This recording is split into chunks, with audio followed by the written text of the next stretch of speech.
My name is Rudy Pice. My daughter is Olivia Pice. She's 4 years old, and she struggled a bit before we came in here to the Brain Artisan. It was just very hard to focus, hard to pay attention, very prone to outbursts, a lot of outbursts. So that's why we decided to do our research and came upon the Brain Artisan. Yeah. Hi, I'm Gabby Pice. I am Olivia Pice's mom and Rudy's wife.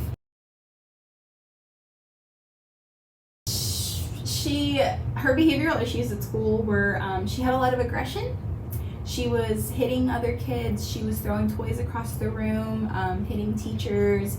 Just couldn't control her anger, and it didn't seem to have logical triggers. So it wasn't, somebody is hitting her and she's responding by hitting back. It would be as simple as, hey, Olivia, it's time to move from one activity to the next, and that transition would just spike anger in her.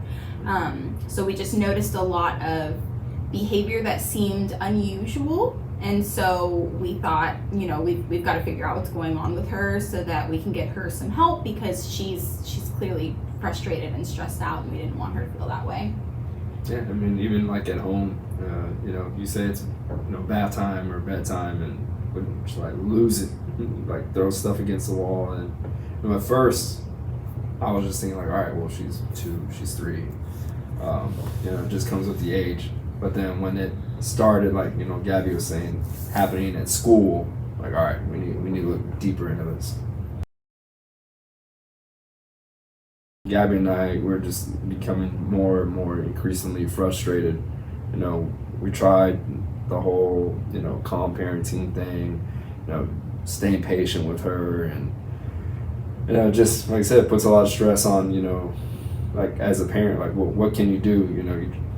You try to be a disciplinarian, you try to be, soft parenting, and nothing's working, and you see it, your kid's getting frustrated because she wants you to understand what she's going through, but we didn't understand. We didn't know what we were looking at. So I would say that was like the biggest stressful thing for us, is trying to get her help, knowing that she needed it, but she really couldn't verbalize what she needed because she didn't know either. So.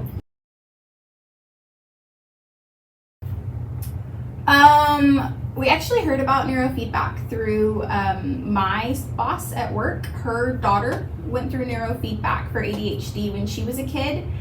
So when I would come into work, stressed out and frustrated because I'd had a rough morning with Olivia, and I would tell her about what I was experiencing, she started telling me about what worked for her child.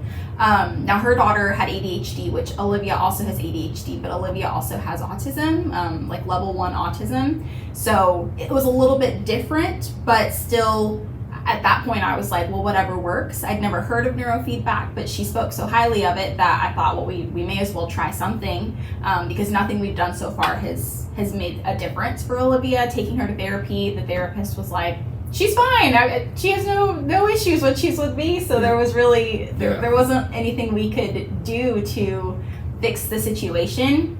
And so we started looking at neurofeedback, and after a Google search, we found the Brain Artisan, and we loved that it was owned by 2 teachers who deal with special education children every day, and we felt like that would be the perfect fit for Olivia, that they would be able to really understand what she was going through and connect with her, and that's what happened. So we decided to move forward with the treatment, and it was night and day. I mean, immediate difference was felt, and we just can't imagine if we hadn't done it. No.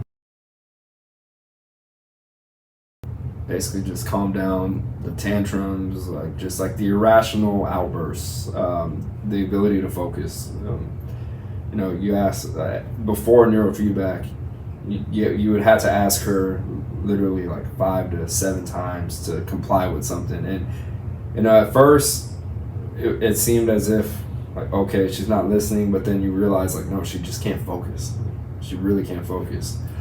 So dealing with that, and just we want to take her back into school, because her staying with my sister-in-law, that was tough on my sister-in-law, like that whole dynamic. Liv was unhappy, not being at school with her friends, being with her teachers. So we just want to find something that could, help her mentally, just focus, control her temper, and be put back in the classroom, because that's what she missed. That's where she thrived in. And we also felt it at home too. Like, hey, I had a long 8-hour day of being somewhere I didn't want to be, and now I'm extra, sad because I miss my friends. Yeah. So that was our ultimate goal, was to find something that would improve her behavior at school, first and foremost, because where her parents were a little more understanding, but we knew, especially as she got older, that she was going to have increasing difficulty at school if she couldn't get her behavior under control, because most teachers don't have the capacity to sit and focus on just her. Like there's other things going on. She does have to be able to have some of her own autonomy and independence, and she just didn't quite have that. She just needed a lot of attention from the teacher, almost full attention, and we knew that wasn't realistic.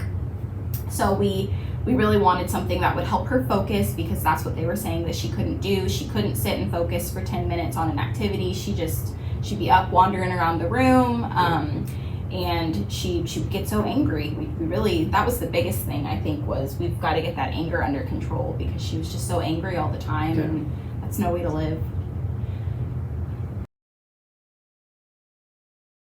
It's definitely a bit of a time investment, especially for him, because he took her to all of the sessions.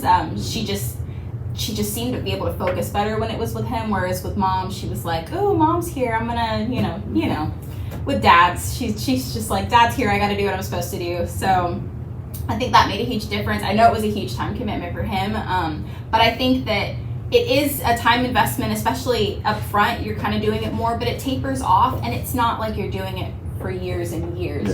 It's maybe 5 or 6 months, and then it's done, and it makes a difference for the next several years. So I feel like that the trade-off is worth it. The trade-off is huge. Cost, I think the cost is reasonable. It was tough for us because it was unexpected. We were just searching around, like, what can we do? So when we finally found this, we were like, we've got to do it right now. We didn't really have time to save for it or anything. It was an unexpected expense, but we knew we had to make it work, that it was going to be worth it. You guys were kind enough to let us try a couple of sessions before we fully invested, to make sure that it was going to take for her and it was going to make a difference. And just in those few sessions, seeing the difference that it made us realize, we're going to pay for it however much it costs. So I'd say probably after consistently 2 to 3 weeks, because at first, the first couple of sessions, it was very, very minor, because it was just trying to get her to sit down for the actual session. That was the hardest part. But then as we started doing more and more feedback consistently, she was able to sit down and get the full experience. After about 2 to 3 weeks, that's when we really started to notice. But it's not necessarily us. It was when her teachers, or my sister-in-law would kind of tell us, oh, she hasn't been doing as much outbursts as much anymore. Because we spend all the time with her, so we're gonna see that. But when other people are able to tell us hey, they see a change, that's when cool, something's clicking. I forgot about that. Yeah, she used to be up all night, and now all of a sudden she's sleeping a little bit better. Her brain's not as busy. I always tell her that her brain is just buzz all the time, and we have to okay, you got to stop your brain from buzzing. You got to focus on this one task. So that definitely made a huge difference with her being able to get more rest. I also noticed her language. Her speech was challenging. I mean, people could not understand her in what I felt was more than the average 4-year-old. I would go drop her off at school, and the kids in her class would be able to have a full conversation with me, and you could tell even some of the kids didn't know what Olivia was talking about. Her words were just not very clear. But now it's such a huge difference, and that doesn't just happen in 6 months. I really think that it's the neurofeedback that's making a huge difference in her speech. She can communicate more clearly. We had, prior to this, a lot of our time was Olivia would say something and we'd say, what? And she'd say it again. We'd say, I'm sorry, baby, we don't understand what you're saying. Can you say it again? And she would get so frustrated, and that would create anger for her that nobody could understand her. She wasn't feeling understood. And we'd have to try over and over and over. And now that hardly ever happens. And when it does happen, it's so infrequent that she's kind of open to explaining and rephrasing. So she feels a lot more confident with her language now. And going off of that, if we still can't understand her, she'll like do a charade. She's like, no, look, and she'll try to like demonstrate what she's saying. Mm-hmm. So I'm like, or she'll phrase it a different way. Like this morning we were on the way here and she said, Mama, where's your car? And I said, we're in my car, baby, what are you talking about? And she said, no, where's your car from? And I said, what? And she said, what place? Where did you buy your car? Where did you get your car? I said, oh, look at you explaining what you were talking about, because I didn't get it. And so I was able to figure out exactly what she meant and answer her questions. So it made a huge difference, because I know that her brains had all those little questions in there. She just couldn't articulate them in a way that made sense to everybody. Mm-hmm. Yeah. But the majority of my sessions being with Roy, and it was awesome. It really was. He really developed like a great rapport with Liv. She felt comfortable like every time we came in. You know, when I would say like on Mondays, Wednesdays, and Saturdays, as it trickled down, like, oh, we're gonna go see Mr. Roy, and it was never a case like I want to go. She's like, oh, cool, we're gonna go see Mr. Roy. Like, so she genuinely was like excited to, you know, just like, hey, I know this is something that has to get done, but like I know that with Mr. Roy and Miss Amber, like, hey, I got people that care about me, and you know, that are trying to develop that rapport with me, and she notices that even as a 4-year-old. Yeah. So like, and it really goes a long way, especially as a parent. I mean, so, you know, also with Roy, on the days where Liv, you know, just wasn't able to focus or concentrate, I mean, it meant a lot. And he was like, hey, cool, like we can come back another day and finish this. Like he understood her needs. Meaning like, hey, we're not going to force the issue. And I think Liv in the long run appreciate that as well. Like, cool, Mr. Roy sees me, he hears me. Like, it worked out.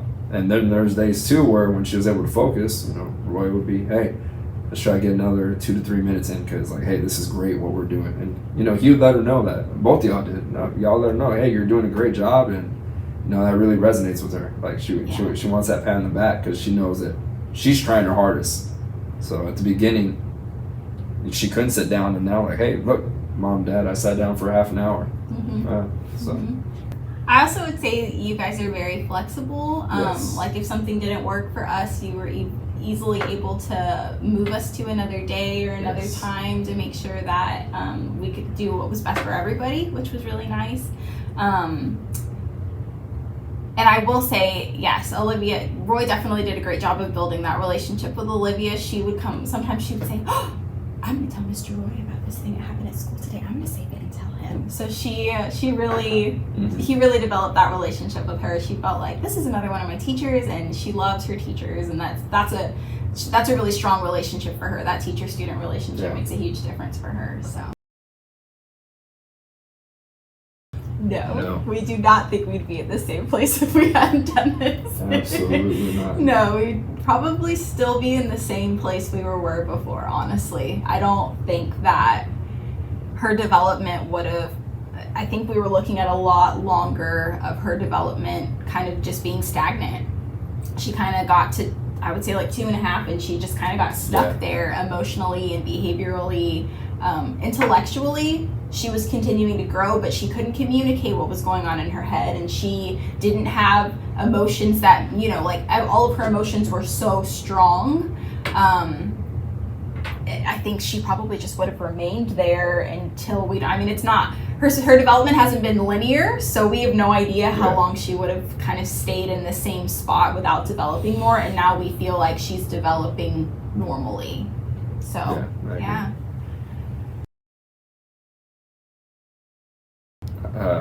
I would definitely say give it a try. You got nothing to lose. I mean, I feel like you got more to gain than you have to lose.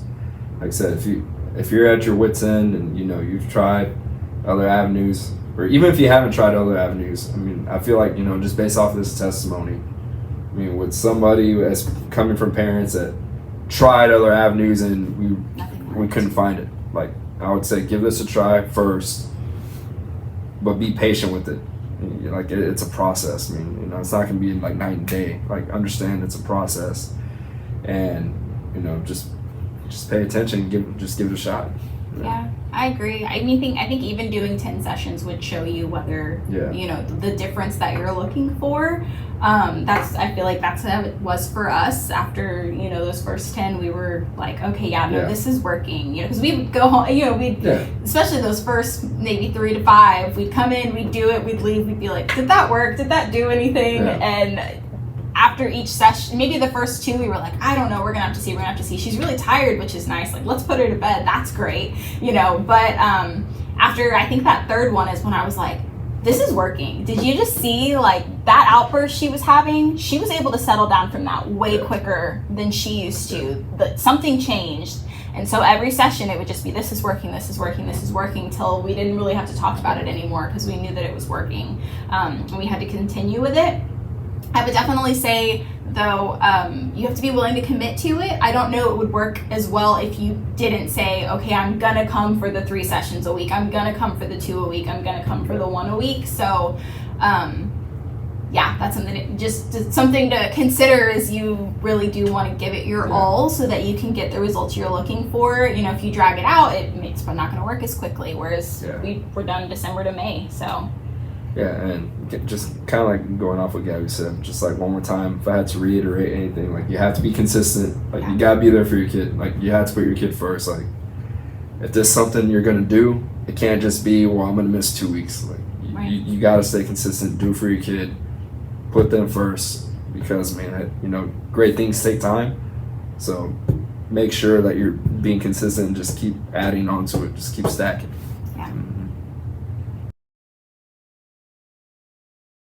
I don't know, like, I want to say, like, it gets better, but I think really only if you do the neurofeedback it gets better. I don't feel confident that if we hadn't done the neurofeedback that it would have gotten better. So I would say, just kind of going off what I just said a little bit ago, be consistent.